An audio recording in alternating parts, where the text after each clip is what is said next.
The thing you'll get with a lot of prison staff is that they're frightened stiff. If they say anything, they're going to lose the pension. Or I have been formally cautioned and previously charged under the Official Secrets Act. And if it is an official secret, what's going on in our prisons, then I plead guilty. I'm telling you what's happening, you know. Yeah. It's the truth.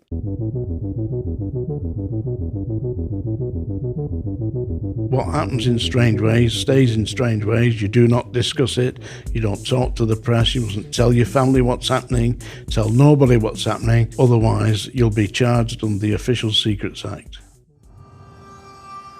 We had a clique in Strangeways that was bullying not just in the inmates but the staff. I mean, I myself was physically assaulted by prison officers. Was you? After you've been hospitalised a couple of times, you know, you get the message. There's a lot of Freemasons in the prisons, yeah. Is there? Oh, a lot of Freemasons in the prisons, yeah. People who are getting themselves into positions of authority, you know, and they'd promote their friends. It's corrupt. I knew somebody who went before the court accused of grievous bodily harm. He gave that signal to the judge, and he got the judge threw the case out. What? Yeah. And I saw this governor, a wing governor, come out of his office at the end of the wing, up onto C2 landing where I was working. I saw this a couple of times. He was taking this category A out at lunchtime into his office. Wrote a report about this and took all the evidence. Went to see the chief officer about that. Oh, well, he said, it's just probably something or other. I said, no, it's not. This is serious. So I went to see the inmate. He says, well, you know, when you've seen me going into his office at lunchtime. I said, yeah. He said, and you complain. He said, what I have to do is, he said, he bends over the desk and I service him, you see, at lunchtime. He said, and in return, he gives me whiskey and takes my letters out. And I said, does he really? So I went to see the number one chief officer at Wormwood Scrubs, and he said, who's given you the authority to investigate senior members of staff? Oh. Get out of my office, seriously, yeah? I mean, they were condoning it. It just beggars belief. I've never heard anything at this level before. This is just mind. You've never heard anything like this before. It's going on all the time. Prisons up and down the country, people are abusing their authority and manipulating and abusing inmates. And the higher up in the authority are, the more difficult it is to deal with them. Because if somebody on the ground floor reports it, all hell breaks loose.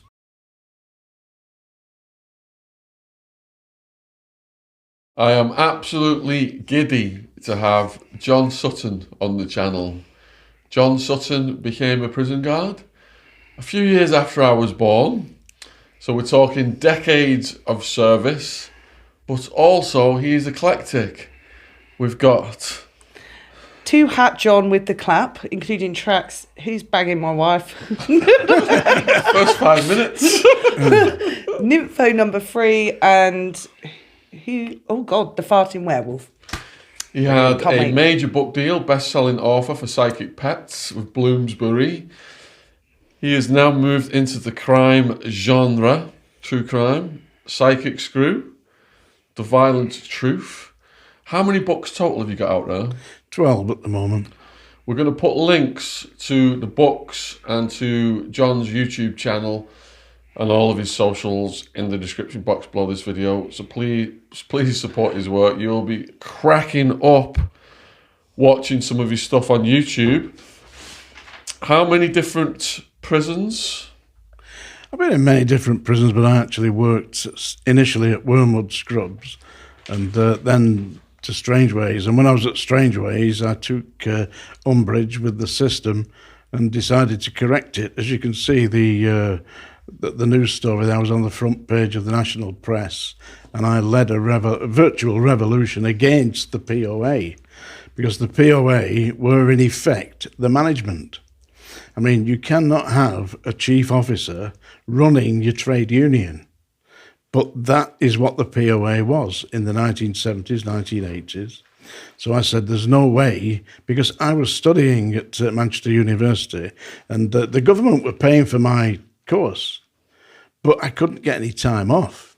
So I said, well, listen, I'm not going to do any overtime. And they said, oh, no, you will do overtime. It's compulsory overtime.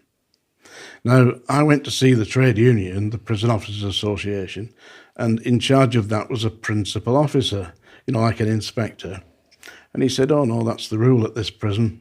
We have compulsory overtime and you will do it. Try doing 60 hours a week at Strangeways and studying for a degree at the same time. How are you going to do it? Impossible. I tried, but eventually I just failed the exams. I mean, I couldn't sleep. And my wife I had a wife, of course, to look after and a child. And my grandfather took ill and he was staying at our house, I was nursing him.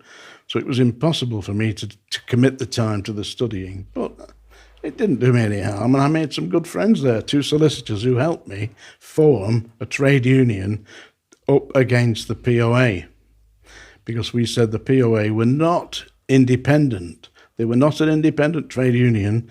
They were completely reliant upon the Home Office for their existence. They had no regional offices. They didn't pay for their own telephone calls. They had no regional bank accounts, no regional representation. They only had one office, and that was in London. And therefore, the argument was that this was not an independent trade union. This was, in effect, a tool of management. So how many different prisons then, did you say, and how many years total? Yeah, I did nearly 11 years. Yeah. I did nearly 2 years at Wormwood Scrubs. Then I was posted back to Strangeways because I got quite a great deal of trouble at the Scrubs, which was interesting, We're going to get to all that. Yeah. So one of the interesting things in your videos I saw, you were working in the medical unit. Yes. What happened was, they don't have it now, but in the 1970s, 1980s, they had what's known as the hospital service. So as a serving discipline officer, I could apply to be retrained as a hospital officer. So I was sent from Strangeways. I applied and passed the exams and what have you. Went to train at Walton Jail in Liverpool. And I did 3 months at the training school there, and I was seconded to the NHS for a period of time. Worked at Ashworth Secure Hospital for the criminally insane, and subsequently passed the exams to be a hospital officer. And I was stationed back at Strangeways as a hospital officer, not a discipline officer. Because you verified something that people ponder about the UK prison system.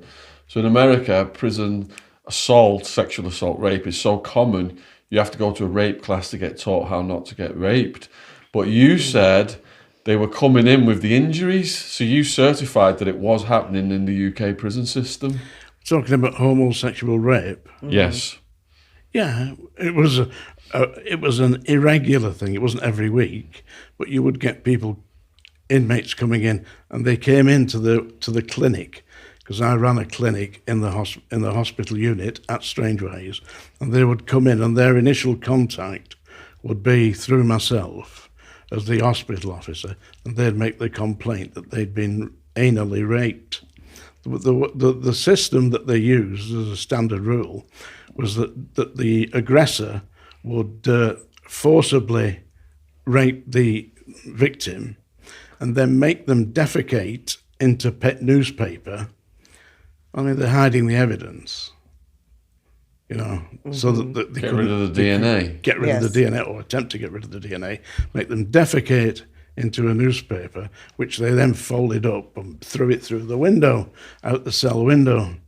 But of course, the victim had been damaged, and the people who came down, you can imagine what's going to happen, can't you? They've been seriously damaged. The rectum's been ripped, and a number of them were like, because you couldn't really treat it inside the hospital, so they were seen initially by me, then by a doctor, then transferred to outside hospitals, say Salford Royal Hospital. It was the usual procedure. So there was a number of that. How many prisoners would actually come clean that they had been raped? A lot of the inmates wouldn't say anything. It's embarrassing, isn't it?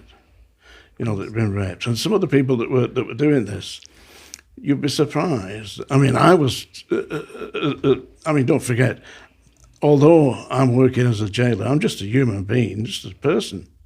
Just like the prisoners, they're people too, just people.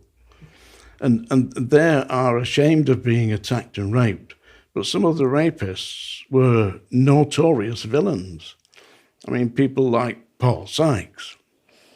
It isn't very popular to talk about Paul Sykes as being a male rapist, but he certainly was helping himself to the young inmates in prison. So we've got a lot of American viewers who may not have heard of Paul Sykes. Could you explain who that character was? Paul Sykes was about 6'4" and about 17 stone. He was a very big, aggressive man, and he'd spent probably 20, 30 years of his adult life in prison. He'd fought for the heavyweight championship of Great Britain as a boxer against a man called John L. Gardner. And the style of Paul Sykes' boxing was, I'm big, I'm strong, take that. Except John L. Gardner could box, and he gave Paul Sykes a real dusting. You can look at it, have a look at it on YouTube. Type in John L. Gardner and Paul Sykes. That's Paul Sykes. Yeah, I heard So, it was a big fella. so you said he was a perpetrator of these assaults, Sykesy. He was notorious for this. He had younger inmates. You know, he didn't like them. He couldn't get at them 18, 19, but he'd get them at 21, 22, and he used to take his pick of this. And he was notorious for actually physically bullying and attempted to bully staff. Now, he tried this at Strangeways jail. Now, there's lots of people say, I'm too tough for Strangeways jail. Listen, all the time I worked there, I never saw anybody win. I mean, if you were really on that verge of actually intimidating staff, then you got introduced to the school bully, or the black dog, or Piggy, or the, what was he calling it, the Chinese money box. He used to get hold of you and twist your arm up your back. Yeah. Well, the staff D1 was the answer. And you got whipped down to D1. And if you misbehaved on D1, then they'd send for the hospital staff.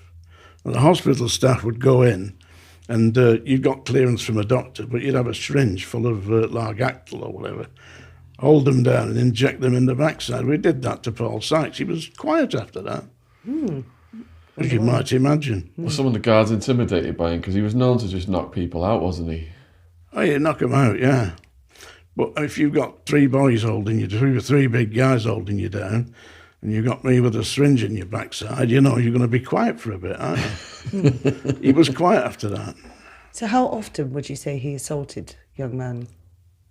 Well, whenever he felt like it. So very regular. People daren't report him, you see, because he wasn't on his own. He had a series of friends that were backing him up. Villains, some of them quite well-known villains, and some from actual Liverpool, actually, who, well, we go, I won't name them. I mean, don't want to start talking about people like... There we go. Slipped out, folks, yeah? Seriously, dangerous man. So there was a guy called... Yeah, his initials were... I won't name him, but he managed to get himself appointed as the red band cleaner on the young offenders wing in Strangeways. Now, the 1953 Prison Act stipulates that no inmate over the age of 21 may associate with young inmates. That's inmates, young prisoners, up to the age of 21. So they're kept separate. You know, they're protected, because otherwise they'd be bullied and abused. But they had a separate wing at Strangeways for this. And I was on that wing one day, and I saw this man, whose initials are... And he was the red band cleaner. And he was aged at the time about 35. So I instantly recognised that he shouldn't be there. So I said, right, pack your gear and get off. Oh, no, he said, the principal officer has told me I'm to be the red band on this wing. I said, I'm not asking you to do this, I'm telling you. Pack your gear, you're moving. Now, either you do it voluntarily or I'll get a team in and we'll move you. Mumble, mumble, mumble, packed his gear up. And as we were going off the wing, the principal officer came out and started shouting at me, "What are you doing, Mr. Sutton? What are you doing here?" He said, "I've appointed him as the Red Band cleaner." I said, "You can't do this. It's a criminal offence." I said, "But what I'm going to do is relocate him. And when I've relocated him in the adult section of the prison, then me and you can go and see the governor and you can tell him about how you are amending the 1953 Prison Act. How would you like that?" What can you do? But then, who's going to do that? Everybody else was walking past and leaving this actively homosexual to help himself to the young offenders. And that is what he was doing. He was changing his cellmate every other day so he'd get his pick of the chickens, they called them. Seriously. So why were they letting him get away with that? Extremely rich man. So they were paid off. You know what the score is. Corruption. Multi-millionaire, drug dealer. Yeah, I don't know how much he'd given to the staff. But he didn't have enough to give to me, I'll tell you, because I wasn't having it. Bet corruption was rife back then. Well, the problem is, if the first time you take a bribe, you've had it. You never go back. Do you want to hear a little bit about bribery in the prison? Yes. Of course.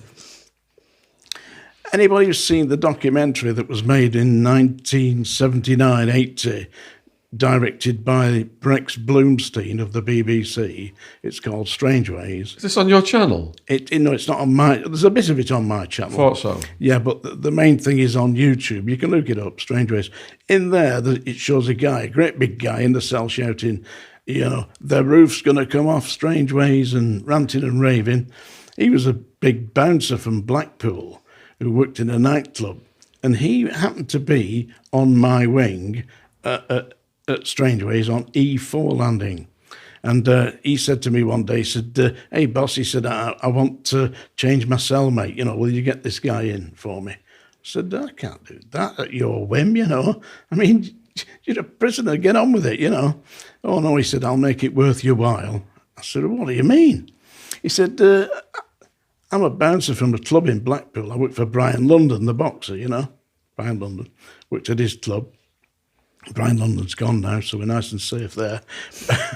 But anyway, he worked for Brian London. He said, "All you've got to do is go to this club." He said, I think it was called a 007 or something like that.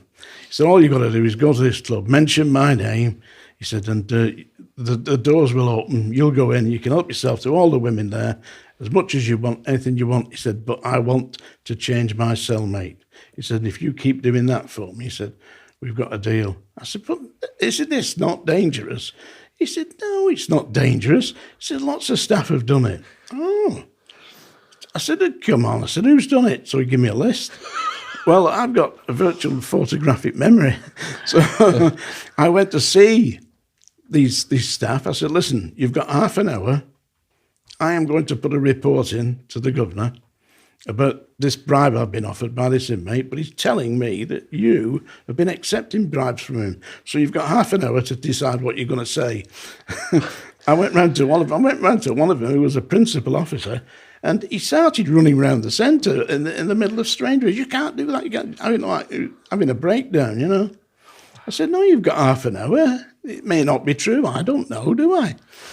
But they're trying to bribe me, so I'm not having it." So I wrote this report out, took it in. Well, what do you think happened? What do I think happened with those people? Well, if the name's on the list, they usually get moved, don't they? At the least, or at the worst, suspended, investigated, or criminal charges even at the worst. No chance. No. What they did was they took the inmate that had given me all this information and moved him. They moved him from Strangeways to Kirkham Open Prison. Now, as he was from Blackpool, he'd won the lottery. Yeah. He'd won it. And they said nothing to this other staff. Wow. Nothing. And they never spoke to me about it either. Yeah. Nothing. Because they'd be short-staffed if they have to root them all out, wouldn't they? Well, I don't know if that's it. They're covering up. It's the old boys network. And that, yeah. But being bribed by inmates is very dangerous. I was at Wormwood Scrubs, and a guy joined the prison service. And for his first few days, they attached him to work with me, because I'd been there a little while, 6 months or something. and he was an ex-warrant officer from the RAF, and he'd been handling men. He'd taken charge of the Queen's parades, and he'd met the Queen, and he'd been decorated. And, of course, this man's going to fart miracles when he gets into the prison service. He knows what he's doing. So he went up listening to me. I said to him, I'll show you around the prison. And I said, well, listen, these are not just soldiers, you know. These are inmates. And some of them are very sophisticated people who will, if they get the chance, manipulate you. He said to me, I've been handling men for the last 30 years. I am the most senior warrant officer in the Royal Air Force. You know, as if to say, you can't tell me anything. I did try and warn him. He lasted about 3 months. And the last I heard of him, he was smuggling whiskey in. He was taking bets to the betting shop, smuggling tobacco, and he didn't smoke. And they stopped him at the gate and searched him. And he had tobacco and whiskey and betting slips, and he'd just been twisted. Thing is, your paycheck is so cheap back then and now for a prison officer. So it's so tempting to take those bets. Because we had Lee Davies on. He was 18k starting salary. So cool. And they were paying him 500 per package, and he could bring in 3 packages a day. Yeah, I suppose the temptation is there if you're a crook. But basically, I'm not. So you weren't tempted at any point? No. No. I mean, I didn't join the prison service to make a fortune.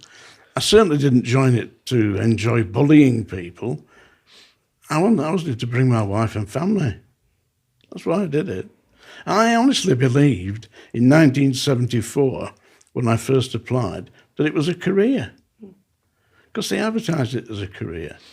You know, and when I got in, I found out that it wasn't a career. All it was opening and closing doors and shouting at people, and in disgusting, disgraceful conditions that would have been an affront to the Victorian society. I wanted to ask what the conditions were like back then. Well, basically, the conditions were filthy because they had no sanitation. And I don't know what it was like in the prison where you were, but they were locking 3 adult men, into a cell, 12 foot by 8 foot, with no facilities to use the toilets. And they were required to defecate into a plastic bucket, you know, in the presence of their cellmates. But they didn't do that. They used newspaper and they threw it out of the window. Yeah, I'll tell you a story about these. Listen, they didn't call them presents. They called them ship parcels. What they did was defecate in the newspaper, throw them out the window. The number 1 governor, Norman Brown, had been in the club, which was a place where the staff would go drinking at dinner time, set into the walls of Strangeways prison. Down in the basement, they had an alcoholic bar where they used to go at lunchtime and drink. And Norman Brown, who was the governor at the time, he's gone now. Norman Brown used to go in there and he was drinking with the staff. Then he'd come back in, and he came back in one afternoon, and he was in his office looking out the window, and he saw a ship parcel come flying out the window. So he thought, I'll teach these people a lesson. Seriously, Norman Brown, the number 1 governor, came out of his office, went round outside, picked up this parcel of human excrement, walked into the main prison and ordered the landing staff to open the cell where he said he'd seen it coming from. And when they opened the cell, he threw it at the inmate inside. It hit the inmate's centre chest, splattered all over the place, all over Norman Brown, all over the inmate, and he got the wrong cell. He got the wrong cell, yeah. And by this time, Norman's covered in crap, yeah? Oh, it was disgraceful. I mean, what kind of a governor would do that? One that's had about 8 pints of Bollington's bitter. Seriously. Yeah. That's just one incident. One day, Norman, this is God's honest truth, Norman went down into the bar and he got himself tanked up again. It was a regular feature. And he went into his office. It was about January, something like that. And it was freezing cold. And I was working in the records office, which was directly opposite his office, but in the basement. And it would be about 2:30 in the afternoon, and he come running into my office, downstairs, the record office, covered in muck and dust. You maniac, you've burnt my office down. What he'd done, he'd fallen asleep in his chair after lighting the fire, drawn the curtains, and set himself on fire. And he blamed me. Seriously. I mean, I hadn't done it. How do people like that get in positions of power? Is it all boys club? Masons, Freemasons. Well, there's a lot of Freemasons in the prisons, yeah. Is there? Oh, a lot of Freemasons in the prisons, yeah. How does that work? Well, I mean, they joined the Freemasons Lodge, and it's funny handshakes, and you're on your way up. Really? That's how it works. So do they get preferential promotions? Preferential promotions, yeah. I mean, the promotions, a lot of it was done through the Freemasons. I mean, but be honest, I mean, these people, they get themselves into positions of petty authority, but they have no authority. Incompetent. They just can't. They don't know what they're doing.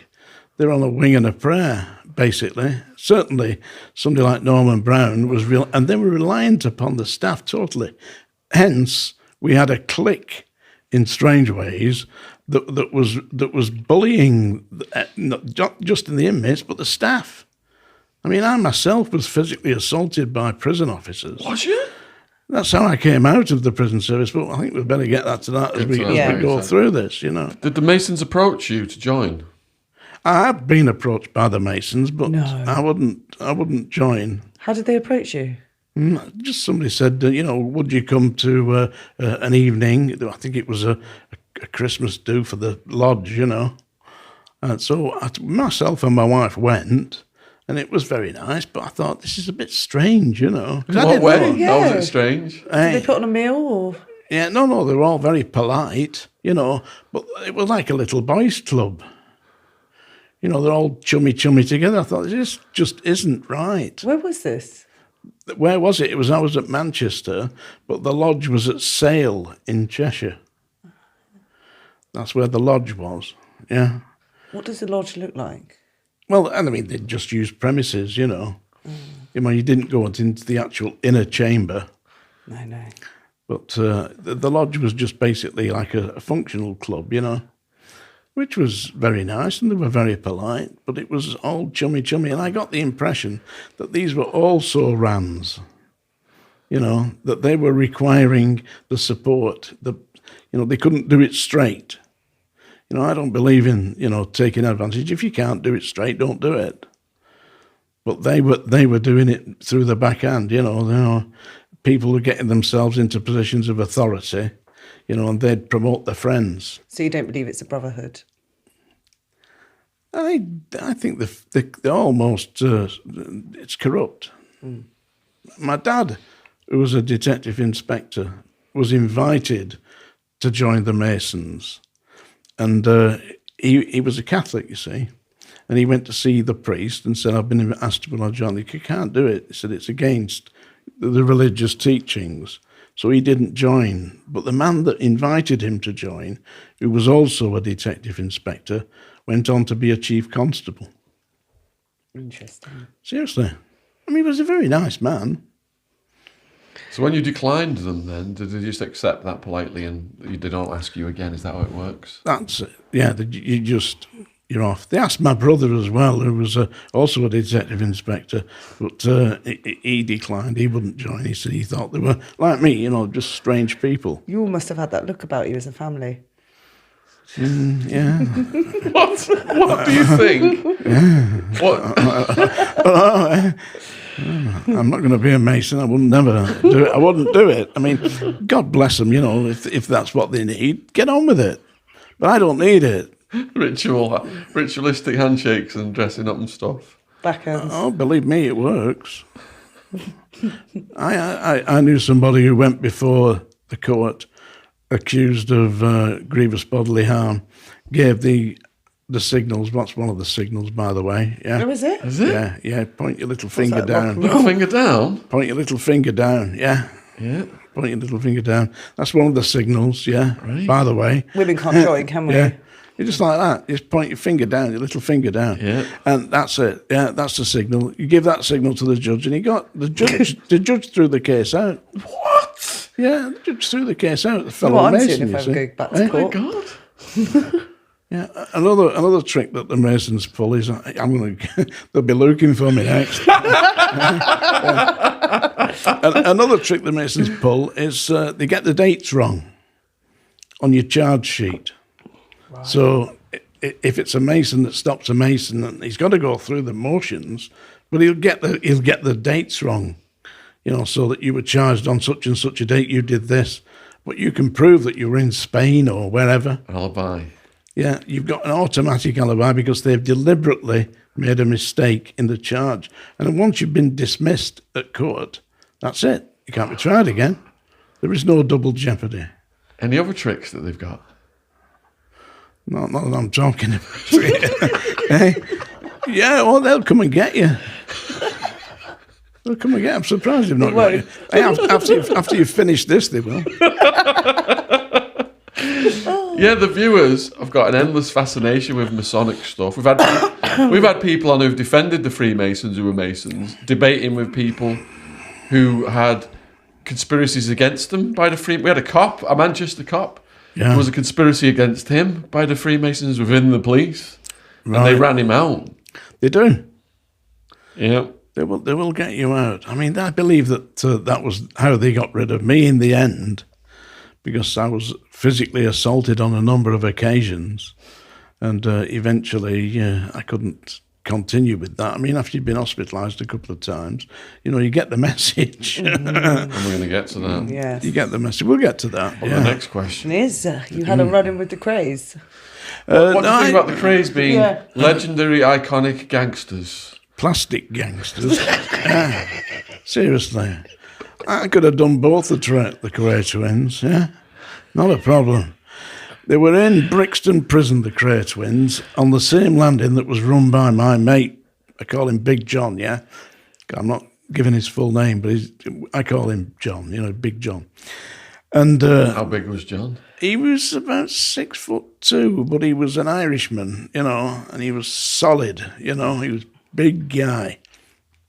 And they were on his landing at Brixton, the Kray twins, and they were kicking off, we'll do this, we'll do that, the typical gangster kind of tactics. And John took them to one side and said, "There's only one hard man in this prison, and it is neither of you." He said, "In the event that you play up again," he said, "I'll take you both into that cell and beat the shit out of you." And of course, once the Kray twins had been fronted like that, and John would have done it, one in each hand, not a problem. But once they'd been fronted like that, they'd lost face, you see. So they got their friends outside to put a number on John, and they sent messages in that he was going to be hit. I mean, how on earth are they allowed to be housed together? They were. How? Maybe somebody's getting paid, I don't know, but they didn't pay John. He just had a word with them, Did they find out his address then? Well, he was living in the staff quarters at Brixton, because he was a single officer. So they had people outside monitoring his activities. They would know where he was, yeah. So they shifted him from Brixton to Wormwood Scrubs, which is where I met Big John. I was on duty with him one night, and we were doing it was in the YP wing, 18 to 21s, and there were about 80 to 100 inmates in this wing.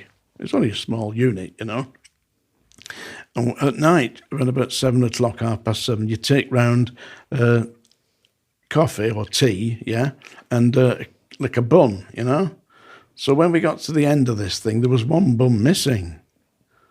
One of the bun missing, as John said, "Who stole the cake?" Nobody knew where it was.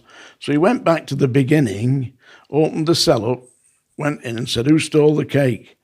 Nobody said. Bang, bang. He hit every single inmate on that block. Every single one, 80 of them, one after the other. Great big 6'5" black blokes, bang, down the end of the cell. And when he got to the end of it, he found out that the cleaner who'd been distributing the buns, when he started, had put the bun in his cell. So there was no cake missing. Yeah, that was funny. Yeah. No cake. But I didn't know him at the time, you see, so I rang up the duty officer. I said, that this man I'm working with has decided he's going to beat all the prisoners up. And he said, "Oh, you're working with John?" I said, "Yeah." He said, "Get used to it." What? But he was all right after that, after we'd done all that.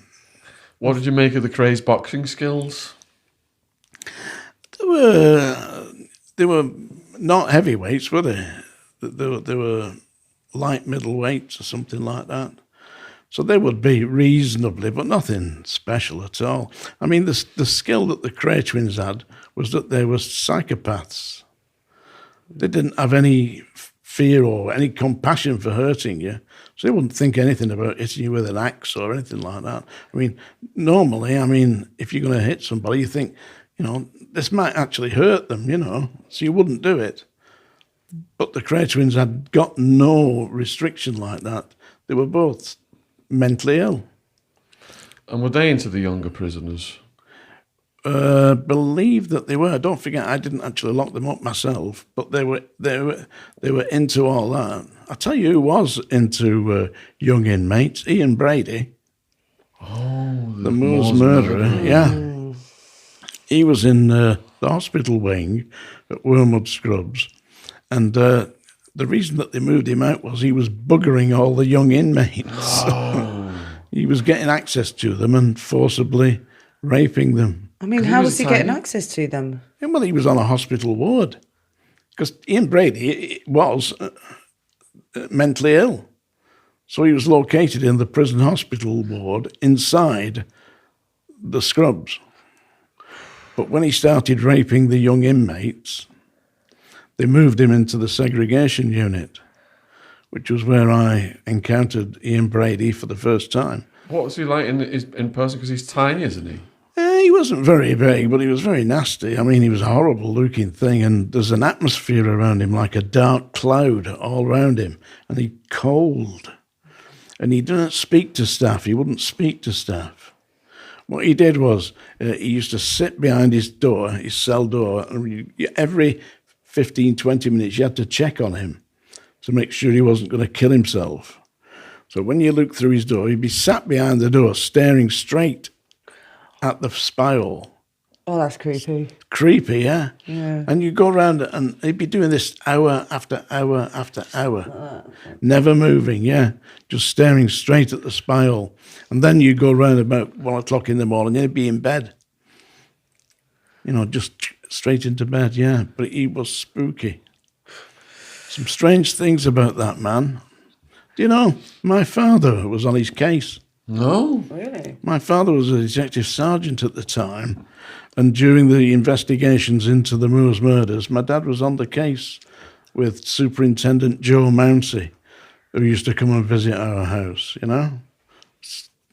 And my dad was in court the day that they played the tapes, the tapes where they plays the little girls. Have you ever seen a transcript of them with a little girl saying, "We won't say anything if you let me go home"? Yeah. Oh, so sad. Terrible. It's gone all cold around me just mentioning that. Yeah. Oh, it's wicked, evil. You're an evil bastard. Strange thing about Ian Brady. At the Scrubs, I was on duty one lunchtime, and the senior officer called me down to the office and said, "There's a man coming in to see Ian Brady." He said, "You won't look at him, you don't recognise him, you will not mention this, it has not happened." He said, "And when he's in that cell with Ian Brady, you stay away from him, stay away from that cell." So, really, I don't know, who is it? Jimmy Savile. Jimmy Savile, no, but it was somebody extremely important from the House of Lords who came in, and he was immaculately dressed. Great big fella, big hefty bloke, but immaculately dressed. Savile Row suit, Jermaine Street shirt, all the lot. Into Ian Brady's cell, and he was in there for about 15 minutes. And when he went in, he was immaculately dressed. When he came out, his face was all red, his tie was undone. What the hell had been going on? Something sexual? I don't know. I can't say. I can only assume that something had happened. Oh. But it happened. See, the thing is, not to identify him. I know who he is, absolutely, but I'm not that mad to actually repeat it. I value my life. Good God, this is mind-blowing, John. Yeah. Gobstruck, aren't we? Well, I mean, Did you recognise who it was straight away? instantly, yeah. You would know who it was. Oh. You would know it was. I can't tell you because it would be. I mean, the thing is, Defamation. it doesn't matter that it's true. I mean, that's the worst defamation. What other high-profile figures did you interact with? There was that horrible little scumbag called Mad Frankie Fraser. Oh. Yeah, he was on the A wing at Strangeways. You didn't like Frankie? No, I mean, he's a dangerous man, you know. He had injured numerous staff. I mean, he was only about 5'2" and probably about 10 stone, but he didn't face you face to face, or he'd go behind and hit you from behind. With a weapon? With a weapon, yeah. Hit you in the back of the head. He hit one member of staff at Durham, and he hit him by the back of his head with a chair, and he shattered his optic nerve, so he was blinded, the member of staff, blinded for life by this maniac, Frankie Fraser. And what happened to him for doing that? Well, I believe he got further time, but he didn't mind about that. I mean, what kind of a successful gangster is he? He spent 30 years of his life behind bars. And listen, during World War II, Frankie Fraser was a young man. He didn't join the army. He wouldn't join the army. He absconded from the army, and he set himself up as a burglar. So whilst the blackout in London, the Blitz was on, he was going round robbing people's houses. The men were away in Germany or wherever, fighting World War II to save Britain from the Nazis, while scumbag Mad Frankie Fraser was robbing their houses. Yeah, that's the kind of villain he was, a scumbag. And the people who say, oh, he was a tough guy and all that, no, he didn't do it. He had people from the Richardson gang and the Cray twins nailing people to the floors of the old warehouses in London, and he had a blowtorch, and he blowtorched them, and he had a set of pliers where he'd rip the teeth out. That is Frankie Fraser. And I saw him on A-Wing, and it would be about 1:45, 20 to 1 in the afternoon at lunchtime, you know, and when everybody's gone off for lunch. And I said, Frankie Fraser's out of his cell, walking around the landings. I said, Fraser, get back in your cell. Oh, no, he said, it's all right. The chief officer has said I don't have to be locked up. I said, he can say what he wants, I'm telling you, in the cell. You know, so Fraser went into his cell and I shut the door. But I went to see the chief officer. I said, what's all this about? Saying Frankie Fraser can... Oh, it's only Frankie, you know. I said, no, it's not. I said, he's a dangerous nutcase. And that's a danger to my life and anybody else. Because if he wants to, he can attack from behind. I don't know he's out. You've let him out. Crazy. The chief officer was actually taking Frankie Fraser, you know, these Melton Mowbray pork pies. Well, he liked them, so he was taking them in. They were scared stiff that he would cause a riot or something like that. So he was favoritised? Yeah, they were favourably treating him. He was allowed to walk round in slippers. Didn't have to wear shoes or boots like everybody else. He said he was excused boots. Home sweet home. I mean, what kind of a gangster is that? Excuse Silk boots slippers. Fraser, yeah. Seriously. Wow. Yeah. I was the officer in charge of the records unit. You know, when everybody comes to prison, they get a prison record, yeah? Normally it's an A5 bundle, you know, something like that, an A4, whatever it is, but it's nothing spectacular. Frankie Fraser's was a cardboard box. A cardboard